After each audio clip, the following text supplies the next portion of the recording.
इत्यादी सर्व संतांच्या अलौकिक हेतुकी कारण करून अशा कृपेनं आपण ग्रंथराज ज्ञानेश्वरीच्या विचारामध्ये प्रवृत्त आहोत. ग्रंथराज ज्ञानेश्वरीमध्ये तृतीय अध्यायाचा विचार करत असताना कर्मणैव संसर्गीमास्ता जनकादयः लोकसंग्रामे वापि संपशन कर्तुमर्हसि या श्लोकास अनुसरून आपला विचार चालू आहे. द्वार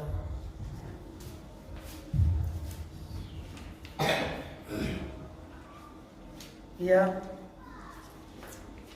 श्लोकाचा विचार करताना सरळ या श्लोकाचा आपण अर्थ पाहिला की जनक इत्यादी राजे लोक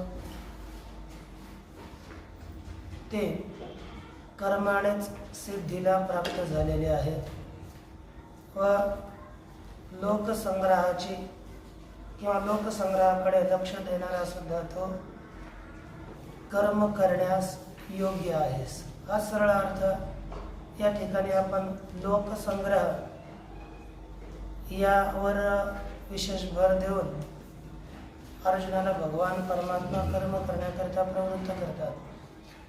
लोकसंग्रह याचा अर्थ म्हणजे केवळ लोकसामान्यतः आपण एकत्र करणं, गोळा करणं असा लोकसंग्रह शब्दाचा अर्थ नसून लोकसंग्रह शब्दाचा अर्थ हा विशिष्ट आहे. म्हणजे मनुष्य हे स्वभावतः जर आपण कर्म शास्त्रानुसार केलं नाही, श्रेष्ठ व्यक्ती शास्त्रानुसार जर वागले नाही तर त्यामागून येणारी व्यक्तीसुद्धा शास्त्रानुसार वागत नाही. ती प्रमाण देते या आमचे गुरुजी यांनी कुठे असं केलं. म्हणजे सरळ सरळ पुढच्या व्यक्तीचं उदाहरण देऊन ती सुद्धा वाममार्गाने प्रवृत्त होते.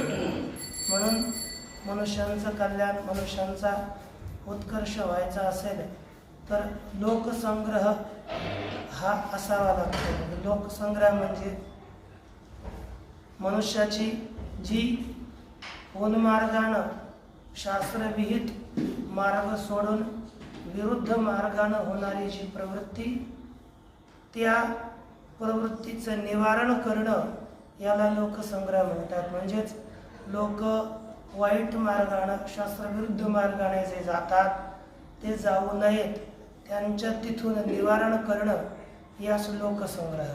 मग जर श्रेष्ठ व्यक्तीच शास्त्र सोडून वागू लागली तर पहा आपण काय म्हणतो, सरळ सरळ एखादी व्यक्ती आपल्या आळंदीत असेल किंवा बाहेर असेल, तिनं ती कष्ट केली नसेल. आता भरपूर एखादी व्यक्ती काय करतात की ते आपण उपनयन संस्कार आधी करतो. एखाद्याने उपनयन संस्कार केला नसेल आणि ती थोडी या व्यवहारामध्ये की परमार्थात मोठी व्यक्ती असेल किंवा प्रसिद्ध असेल तर काय म्हणतात, त्यांचा हवाला देऊन यांनी कुठे उपनयन संस्कार केला आहे, मग आपल्याला काय करायची आवश्यकता आहे असं लगेच. किंवा आपण लसूण कांदा शास्त्रानुसार खाऊ नये आणि काही व्यक्ती खात असते तर आपल्याला का उदाहरण त्या कोणाचं दिलं जातं, ते लसूण कांदा खातात, त्यांना काय झालं, मग आपण खाल्लं का तर काय बिघडलं.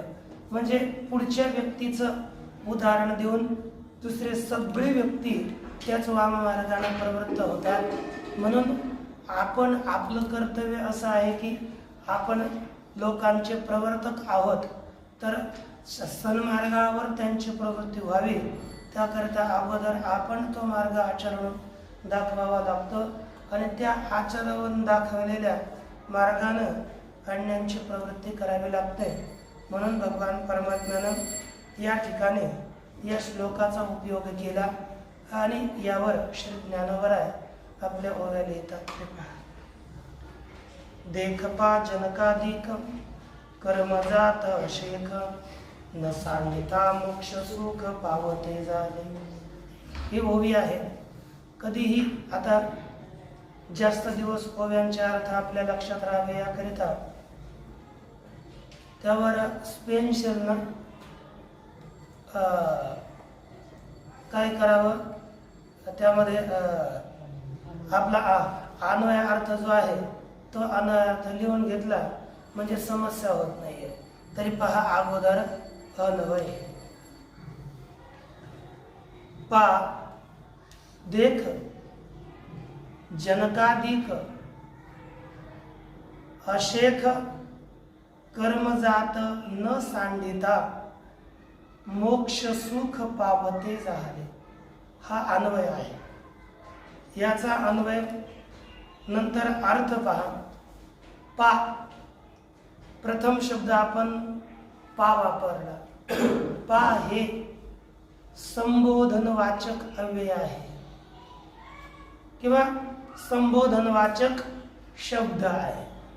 कारण की पापाने आणि पापालने असे दोन धातू म्हणजे क्रियापद आहेत.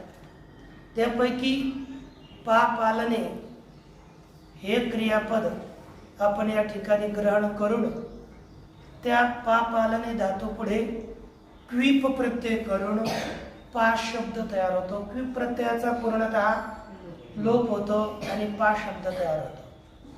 पा म्हणजे पालन करणारा. मग त्याचं संबोधन एक वचन होईल, हे पालन करणाऱ्या.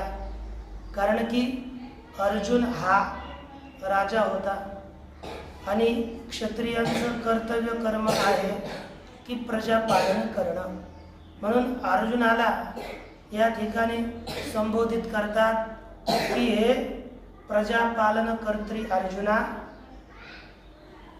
देख पहा म्हणजेच लक्ष दे, ऐक.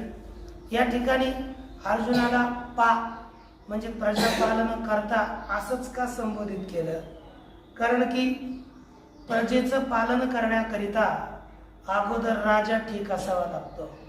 राजा जसं आचरण करतो प्रजा तशीच आचरण करते. राजा जर सात्विक धार्मिक असेल तर प्रजेची सुद्धा सात्विक धार्मिकतेकडेच त्याची प्रवृत्ती होते. राजा जर हिरण्यकश्यपू सारखा विचित्र असेल तर त्याची प्रजा सुद्धा तसंच आचरण करण्याकरता प्रवृत्त होते. म्हणून अर्जुना, तू जगताचं पालन करणारा आहे. मग जगताच्या पालन करणाऱ्या प्रजेच्या पालन करणाऱ्या व्यक्तीला अगोदर आपल्या स्वधर्माचं पालन करणं आवश्यक आहे. हे द्योतित करण्याकरिता या ठिकाणी श्री ज्ञानोबराय पा या अव्ययाचं म्हणजे पा हे संबोधन देतात. बोलतात पा हे अर्जुना जनकाधिक, देख देख म्हणजे पहा. पहा या शब्दाचा अर्थ म्हणजे माझ्याकडे पहा असं नाही, लक्ष दे. आपण एकाग्र हो, इकडे पहा. आपण बोलतो की नाही, पहा इकडे पहा, लक्ष द्या. पाणी पिऊन गेल्याने मग त्याला खोकला येणार नाही. नाहीतर गुळ तर नको, पाण्याचं पाण्याचं जवळ ठेवायचं. खोकला आला मग ते येत नाही. देख, पहा, लक्ष दे. जनकाधिक आशेख कर्म जात. जनकाधिक, जनक इत्यादी जे राजे आहेत ते अशेख, अशेख म्हणजे संपूर्ण कर्मजात कर्म समुदाय. जनकाधिक संपूर्ण कर्म समुदायास न सांडिता म्हणजे न सोडता, त्यांना त्यांचा त्याग न करता मोक्ष सुख पावते झाले. मोक्षरूपी सुखास प्राप्त झाले. म्हणजे जनकाधिकांनी सगळे आपलं जे जे कर्म असेल ते कर्म केलं आणि मोक्ष सुखाची प्राप्ती केली. या ठिकाणी मोक्ष सुख कर्म आहे आणि पावते झाले. पावते हे कर्मणी भूतकाळ धातुसाधित विशेषण आहे. ते आप प्रउपसर्गपूर्वक आपली व्याप्तव धातू आहे ना, त्या प्रउपसर्गपूर्वक आपली व्याप्तव धातूपासून बनलेला पाव शब्द आणि कर्मणी भूतकाळ धातुसाधित विशेषण होऊन पावत म्हणजे पावते झाले हे क्रियापद आहे. प्राप्त झाले याचा अर्थ काय झाला? प्राप्त झाले. हे मोक्ष सुखास प्राप्त झालेले आहेत. मग ते प्राप्त झाले याकरिता आपणही त्या सुखास प्राप्त होऊ शकू या हेतून भगवान परमात्मा अर्जुनाला जनकाधिकांचा दृष्टांत देऊन सांगतात की कर्म न सोडताच ते मोक्ष सुखाला प्राप्त झाले. याविषयी म्हणजे त्यांची किती एका कर्म करून त्यांनी असं नाहीये की श्रवण केलेलं नाही. श्रवण केलंय पण कर्म त्यांना सोडलं नाही. कर्म करता करता अंतःकरण शुद्धी झाली आणि अंतःकरण शुद्धीपूर्वक जेव्हा ते जनक राजा हे आता आपण याच्यामध्ये बृहदारण्यक शिकतो ना, तर बृहदारण्यकमध्ये जनकच आता सगळ्यांना बोलवणार आहे. नंतर याच्यात कोण ब्रह्मज्ञानी विचारेल, नंतर त्या याज्ञवल्क्य त्यांना तत्वज्ञानाचा उपदेश करतील.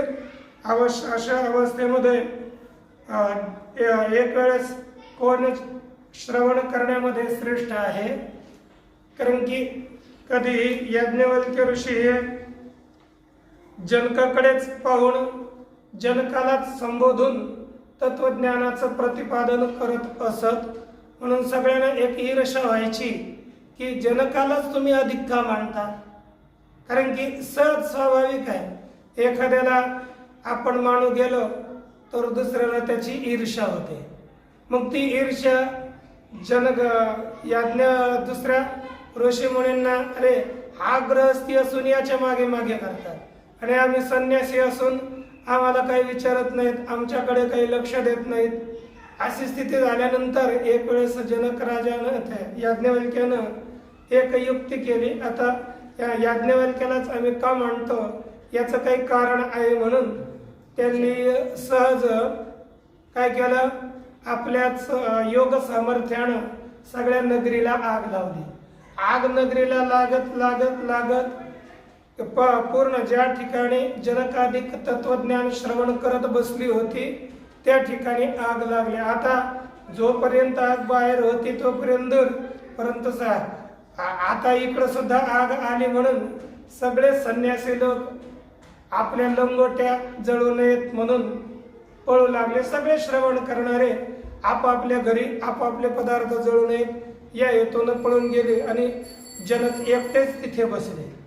म्हणून मग अशा स्थितीमध्ये ते विचारतात याज्ञवल्क्य, अरे सगळे जन मिथिला जळते, तू इथेच का असा बसलेला आहे, तुझ्या पायापर्यंत आग आलेली आहे.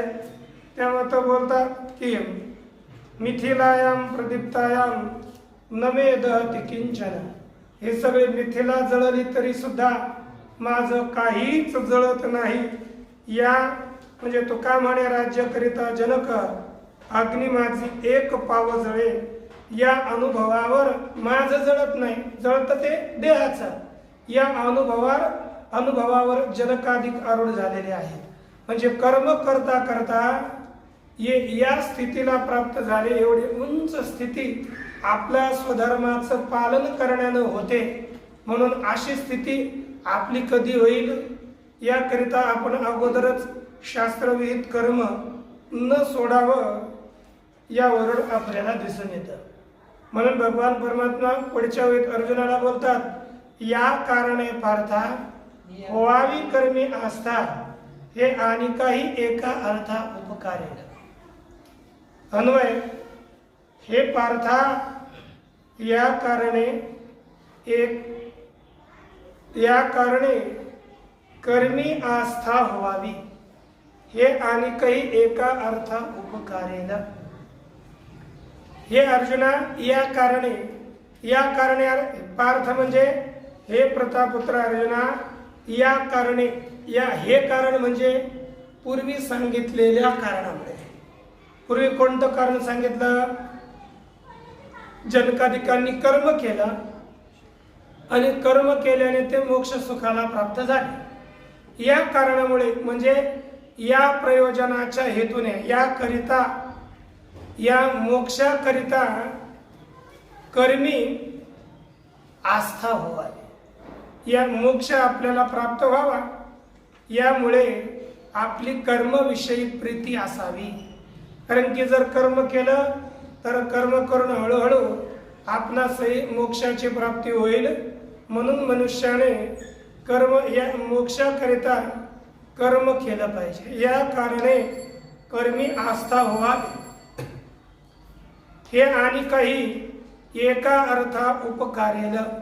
हे आणि काही म्हणजे दुसऱ्याही एका प्रयोजनाविषयी उपकारेल, उपयोगी पडेल. आणखी एका प्रयोजनाला हे उपयोगात येईल. म्हणजे आणखी एक काय प्रयोजन? एक पहिलं प्रयोजन आहे आपला उद्धार होणं, आणि दुसरं प्रयोजन आहे दुसऱ्यांचा उद्धार होणं. कारण की जसं तोच श्रेष्ठ आहे, आप तरे तरे त्या कौन बडाई, और कुजो नाम धराई. स्वतः तरेल याच्यात काही श्रेष्ठता नाही का? जो दुसऱ्याला सुद्धा तारून नेतो याच्यातही श्रेष्ठता. स्वतः तरणं श्रेष्ठता नाही असं नाही, तिथं आहेच आहे, परंतु स्वतः तरुण दुसऱ्याला तारणं हे अतिशय श्रेष्ठ आहे.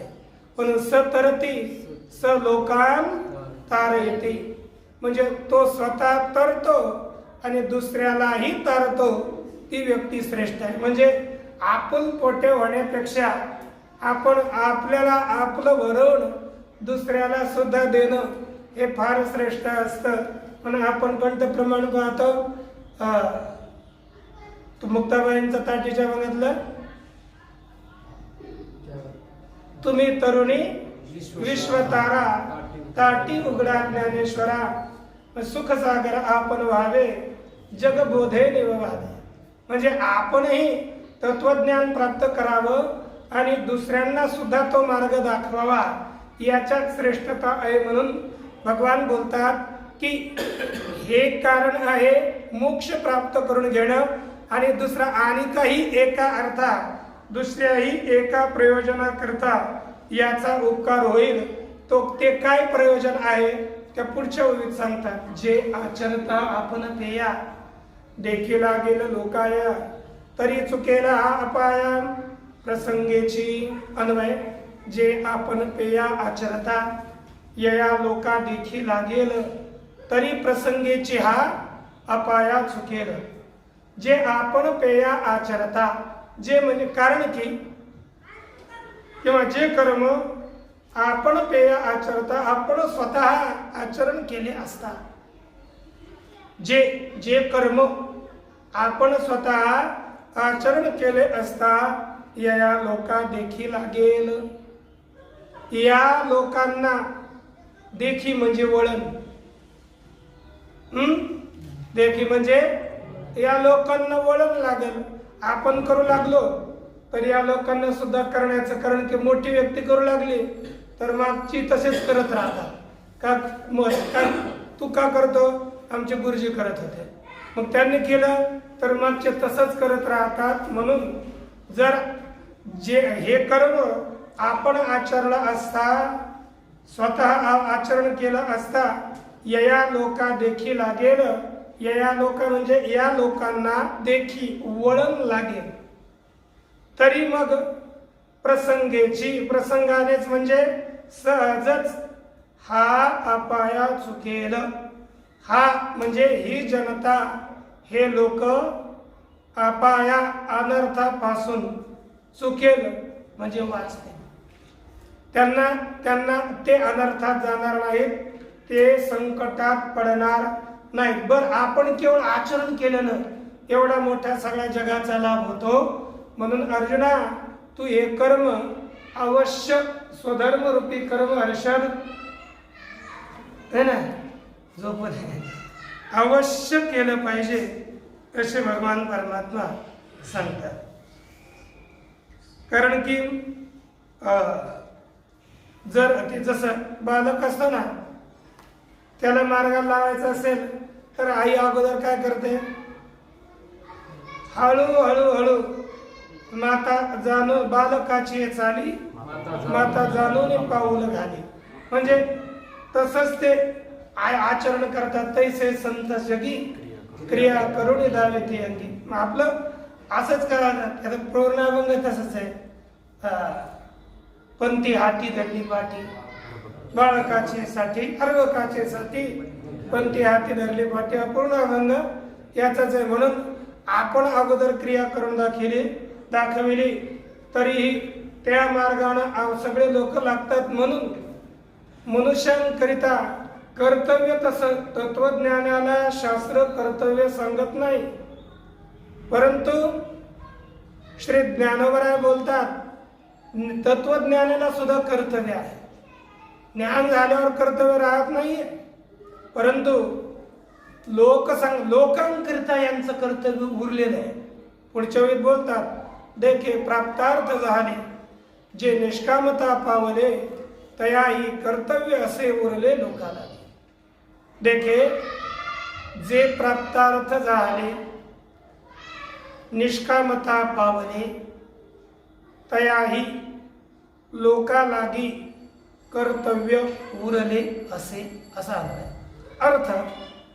देखे म्हणजे पहा, हे अर्जुना लक्ष दे. आहेत जे प्राप्तार्थ झाले ते दोन आहेत. पहा आता या ओवीमध्ये प्राप्तार्थाला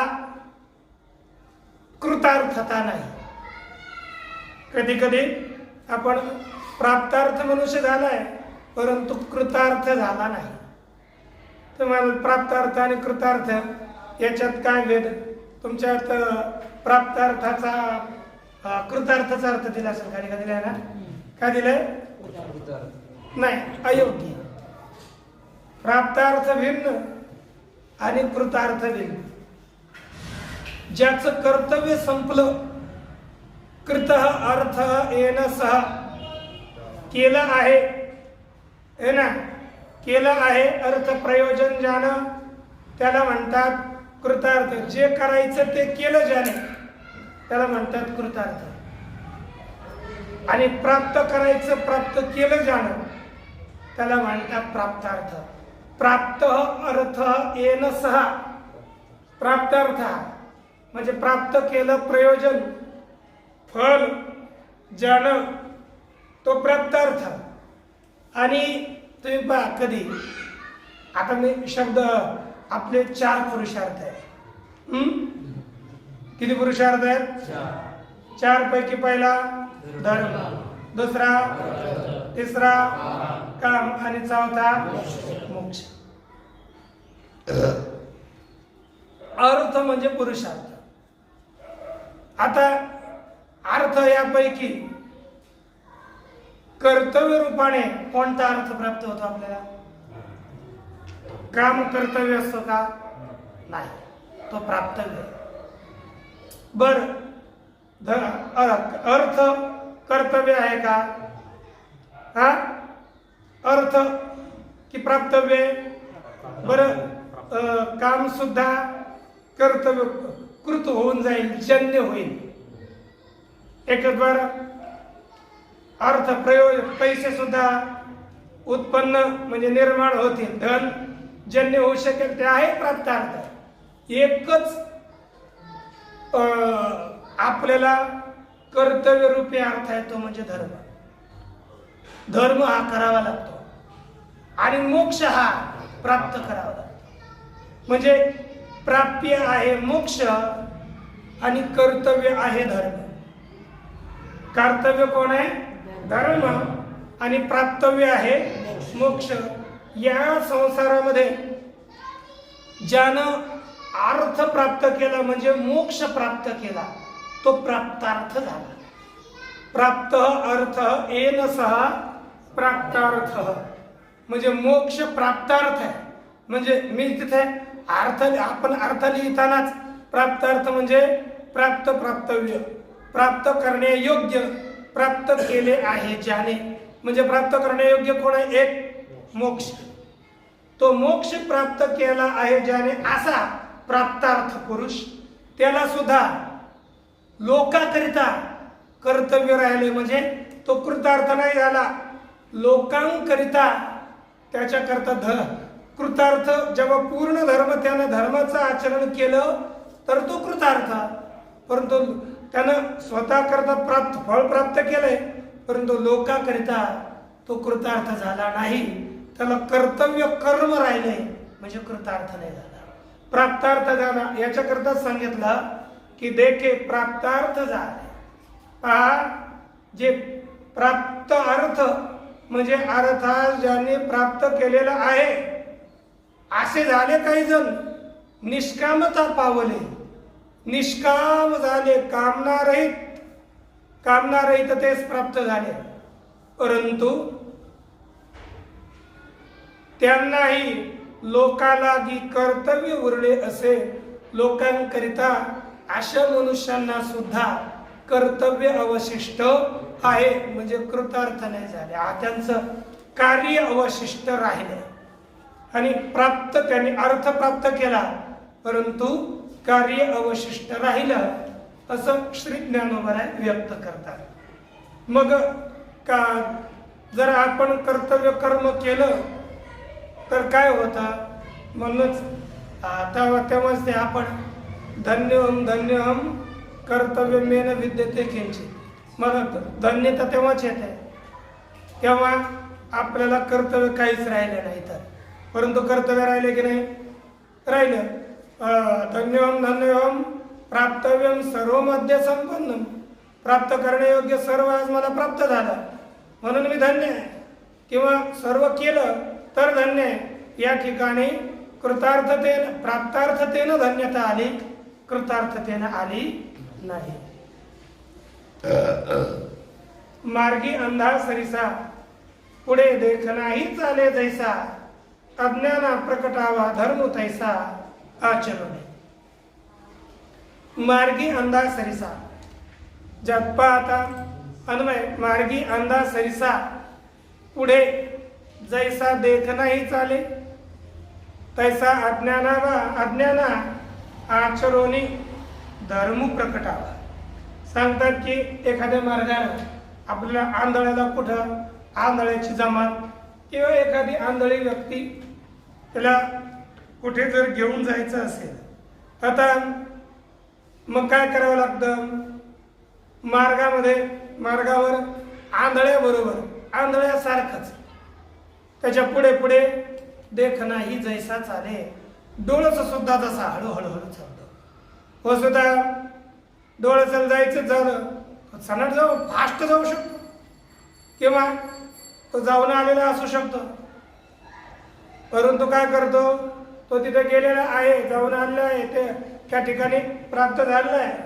त्याला तरी सुद्धा या आंधळ्यांना सुद्धा मार्ग दाखवावा या हेतूने आंधळ्यासारखंच हळूहळू तो देखणाही जातो. आणि तो देखणा डोळस मनुष्य त्याला गंतव्यापर्यंत आंधळ्याला पोहोचवितो. त्याप्रमाणे आणि जर त्याला पोहोचविलं नाही मग तो आंधळा कुठे जाईल, खड्ड्यातही पडून मरूनही जाऊ शकतो. परंतु त्याला मार्ग दाखवणं हे डोळसाचं जसं कर्तव्य आहे त्याचप्रमाणे आज्ञाना आचरोणे धर्म आचरोणे तैसा आज्ञाना धर्म आचरोणे प्रकटावा. त्याप्रमाणे आज्ञाना करिता अज्ञानी जे पुरुष आहेत, ज्यांना शास्त्र कळत नाही, ज्यांना शास्त्राचं ज्ञान नाही, अशा अज्ञानी पुरुषांना धर्म आचरणे धर्माचा आचरण करून तो धर्म आपण प्रगट केला पाहिजे.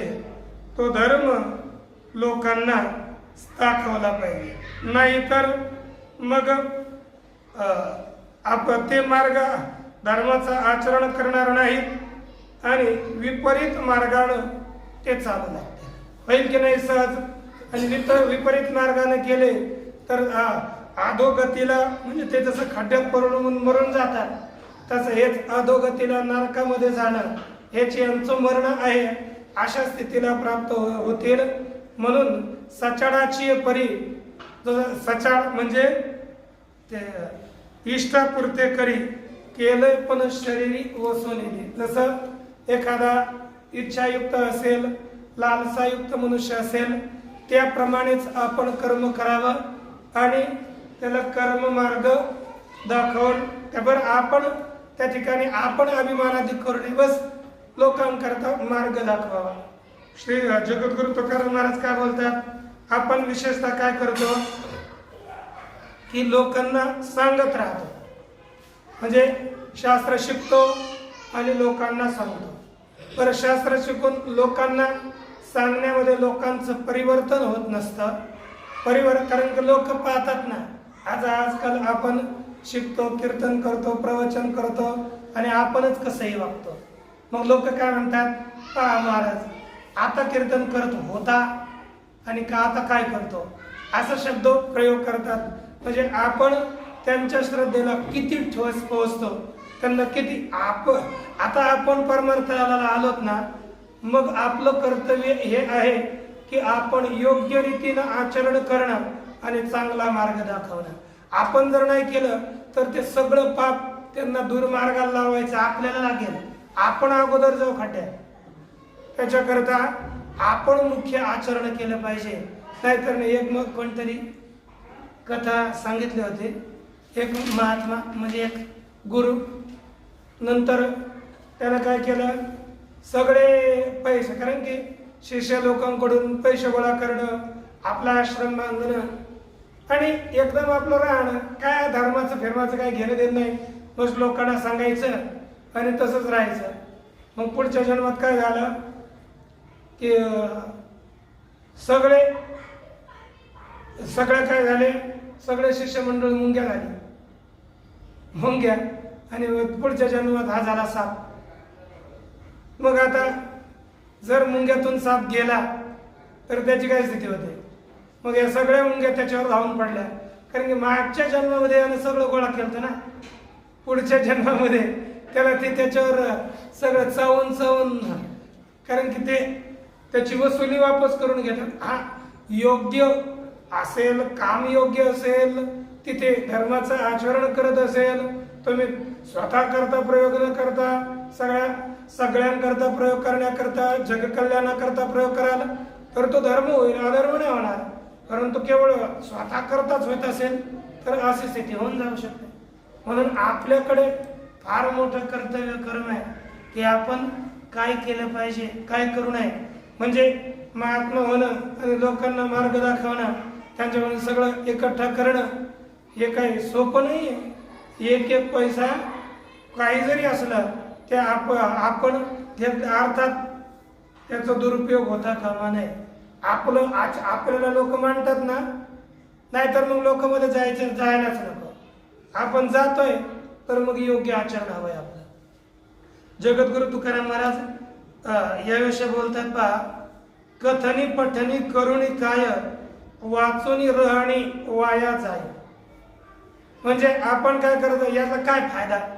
कथनी पठनी करुणी काय, लोकांना सांगून शिकून काय फायदा? वाचून रहणी वाया जाय, रहणी वाचून, राहिले वाचून, म्हणजे तसं वागले वाचून, हे सगळं व्यर्थ जातं. लोकांना सांगूनही फायदा नाही आणि वाचूनही शिकूनही फायदा नाही. आपण वागतो कशी याच्यावरून खरा परमार्थ अवलंबून आहे. आपण बोलतो किती याच्यावर परमार्थ अवलंबून नसतो. म्हणजे आचरणाला फार महत्व आहे. म्हणून कबीरांचं सुद्धा एक वाक्य लिहिलं, त्याच्यावर ठेवलं जवळ. एक दिलं की तू का म्हणे झालं, ज्ञान कहे सो पूत हमारा, कथनी कहे सो नाथी, राह से चलाओ गुरु हमारा, हम रहे उनके साथी. कबीरजी बोलतात की ज्ञान कहे सो पूत हमारा, जो ज्ञान सांगतो है ना. कबीर बोलतात जे ज्ञानाचं प्रतिपादन करतात तो कोण आहे? आमचा पुत्र आहे. त्याला आम्ही आमचं लेकरू समजू. ज्ञान सांगणार आहे म्हणजे लेकरासारखं समजतं. बर, कथनी कहे सो नाती. बर, दुसरं केवळ कहत आहे म्हणजे दुसऱ्याकडून ऐकलं आणि बस ऐकलं तसं सांगतो. हा कोण आहे? मुलगा नाही, नातू म्हणजे थोडा दूरचा. ते आमच्या मुलाचा मुलगा आहे म्हणजे एवढा छोटा आहे लोकांना सांगण्याकरता. बरं, आचरण करतो तो नातू नाही आहे, पुत्र नाही आहे, आम्ही त्यांच्या पुढे डोकं ठेवतो असं ते आमचे गुरु आहे. म्हणजे जो आचरण करणारा तो गुरुपदावर एवढा श्रेष्ठ होतो. आणि जो ज्ञान सांगतो केवळ तो पुत्राच्या लायकीचा आहे. आणि केवळ दुसऱ्यांना ऐकून पुढे मांडतो हा नातीच्या लायकीचा एवढा छोटा होतो. म्हणून हम रहे उनके साथी, राह से चलाओ गुरु हमारा. याचा आचरण करत जो चालतो तो आमचा गुरु आहे आणि आम्ही त्यांच्या बरोबर राहू, या दुसऱ्यांच्या बरोबर नाही. या प्रकारे आपली श्रेष्ठ स्थिती प्राप्त होण्याकरिता आपण आचरण केलं पाहिजे. म्हणून बोलतात हागा ऐसे जरी न कीजे तरी अज्ञान काय म्हणजे. अरे अर्जुना, असं जर पाहता हागा ऐसे जरी न कीजे तरी अज्ञान काय म्हणजे ती कवने परी या मार्गातही जाणी. अरे अर्जुना, ऐसे म्हणजे असे जरी न कीजे, आपण असा जर धर्म केला नाही तर अज्ञाना काय म्हणजे अज्ञानी मनुष्यांना काय कळत नाही. कसं? कारण की अज्ञानी मनुष्य शास्त्र शिकलेले नाही, त्यांना आपण सांगून काय कळत नाही. आपण आचरण करून दाखवलं तरच त्यांना कळेल. जर त्यांना आचरण करून दाखवलं नाही तर त्यांना काय समजेल? त्यांना कसं समजेल की आपण काय करावं काय करू नये. म्हणून ती मग या मार्गात एक कोणे परी जाणे रे. आपण आचरण जर केलं नाही तर त्या अज्ञानी मनुष्याने या मार्गाला कोणत्या रीतीने जाणावं, कसं समजून या मार्गाने त्यांनी आचरण करावं सांग. अर्थात एकच मार्ग आहे, आपण आचरण करावं आणि आचरण करून त्यांना मार्ग दाखवावा. हाच एक श्रेष्ठ उपाय आपल्या पुढे राहतो. म्हणून भगवान बोलतात यज्ञदा. आणि लोकांची परंपराच कशी आहे, लोकांची समजूत, ती यांची प्रवृत्ती कशी होते. यज्ञदाचरती श्रेष्ठस तत्तदेवे तरो जनः सयत् प्रमाणं कृते लोकस्तदनुवर्तते. श्रेष्ठ यद्यदाचरती इतर जनः तदेव. श्रेष्ठ जन म्हणजे श्रेष्ठ पुरुष जे आचरण करतो, ज्याचं आचरण करतो. इतर जन, इतर लोकही तेच आचरतात. म्हणजे एखादी मोठी व्यक्ती असेल त्यांना जिथं पाऊल ठेवलं तिथेच पाऊल ठेवण्याचा प्रयास करतो. म्हणजे ते जसे वागतात तुम्ही पाहा, लोकात कोणाचं कोण आदर्शशील असेल, एखाद्याचा कोणी अभिनेत्यालाच आपला आदर्श मानतो, त्याला मोठं मानतो, म्हणून लोकात ज्याचं नाव थोडं झालं त्यानं आणखी सांभाळून वागावं, मग कसंही नाही वागावं. होईपर्यंत कोण नाही, परंतु नाव झालं कारण की लोक त्याच्या मागे भरपूर पळतात ना. म्हणून श्रेष्ठ मनुष्य जे जे आचरण करतो इतर श्रेष्ठ, आता तुम्ही असं नाही म्हणायचं की श्रेष्ठ अर्थात जे परमार्थामध्ये श्रेष्ठ येतो असं नाही. मोठा मनुष्य ते लौकिकतेनं मोठा असेल किंवा पैशानं मोठा असेल, तुम्ही पहा त्याच्या मागे तसंच लोक आचरण करतात. कारण की एखादा वाईट आचरण करू लागला, त्याला त्या रीतीनं पैसा मिळवलाय तर दुसरे त्याच रीतीनं पैसा मिळवण्याकरता प्रयास करतात. म्हणजे मोठी व्यक्ती जे जे आचरण करतो इतर लोक तेच आचरण करतात. सहपुरुष तो श्रेष्ठ पुरुष यत ज्यास प्रमाण कुरुते प्रमाणम कुरुते, ज्यास प्रमाण मानतो. लोक इतर लोक तद अनुवर्तते त्याचंच अनुसरण करतात. श्रेष्ठ पुरुष ज्याला प्रमाण मानतात इतर लोक त्याचंच अनुसरण करतात. म्हणून आपल्याला फार महत्व आहे की आपण वागावं कसं. त्याच्याकरता पाहता ओव्या दोनच येतात. येत वडील जे जे करीती तया नाम धर्म ठेविते, त्याची अनुष्ठिती सामान्य सकळ. येत वडील जे जे करते तया धर्म नाम ठेविते, एर सकळ सामान्य त्याची अनुष्ठिती. अर्थ येत म्हणजे या जगात या लोकांमध्ये वडील म्हणजे मोठी माणसे जे जे करीती जे जे काम करतात तया धर्म नाम ठेविते, दुसरे लोक त्याला धर्म असं नाव देतात. हे की नाही, हाच आमचा धर्म आहे. एखादं वाईपट वागू लागलं त्याला चांगलं मारलं त्याच्याच मागं पळतं. हे की नाही, तुम्ही तसं करता ना? नाही. अच्छा म्हणजे तुम्ही काय या जगाच्या राठीतून वेगळे आहेत का? मग कोणाला चांगलं म्हणतात? पाहा, या ठिकाणी मोठी माणसं जे जे करतात त्याला धर्म असं नाव ठेवतात आणि इतर सकळ सामान्य दुसरे सगळे सामान्य लोक साधारण लोक त्याची अनुष्ठिती त्याचंच अनुष्ठान करतात. म्हणून हे ऐसे असे स्वभाव आहे. म्हणून कर्म न संडावे विशेषे आचरावे लागे संते. हे ऐसे स्वभावे असे ही अशी स्वभावे असे म्हणजे स्वभावता प्रवृत्ती आहे. हे असं स्वभावता आहे. स्वभावता मनुष्यांची अशीच प्रवृत्ती म्हणजे मोठ्या मागा लागली. म्हणून हे अर्जुना कर्म न संडावे, कर्म न संडावे म्हणजे सोडू नये. संती विशेष आचरावे लागे. संतांनी सत्स्वरूपास प्राप्त झाल्या महात्म्यांनी विशेष रीतीने याचंच त्यांच्याकडून त्यांना याचंच आचरण करावं लागतं. कारण की त्यांनी आचरण केलं तरच हा लोक हे मनुष्य चांगल्या मार्गानं चांगलं वागतील. याच्याकरता श्रेष्ठ पुरुषांनी विशेष रीतीनं यांचं आचरण अवश्य केलंच पाहिजे असं या ठिकाणी सांगितलं. आता भगवान परमात्मा आपण बोलूया. अरे वा, तुम्ही कसंही आचरण का बरं, आम्हीच का आचरण करा, आम्हीच काय गुत्त घेतलं का बरं, तुम्ही नाही करायचं का?